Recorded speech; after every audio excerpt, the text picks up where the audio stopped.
پچھلے 9 ماہ میں یہ نہ میرا کمال ہے نہ کسی اور کا، یہ اللہ تعالیٰ کا بے پایاں فضل و کرم ہے، پاکستان کے عوام کی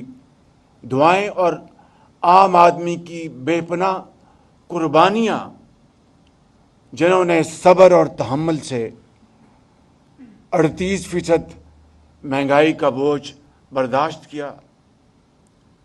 کاروباری حضرات نے 22% جو ہمارا پرائمری ریٹ تھا اس کو دیکھ کر وہ خوف زدہ تھے،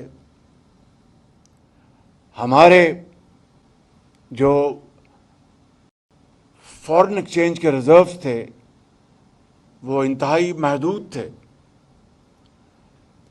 اور دوسرے حوالوں سے بات کی جا سکتی ہے۔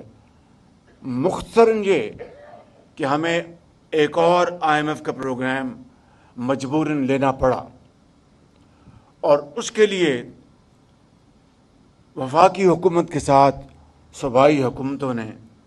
بھرپور تعاون کیا کہ ان کے بغیر یہ ممکن نہیں تھا، اور IMF کا پروگرام اس طرح منظور ہوا۔ اور میری یہ دعا ہے، اور میں نے یہ کہا بھی ہے، کہ انشاءاللہ یہ پاکستان کی تاریخ کا آخری IMF پروگرام ہوگا۔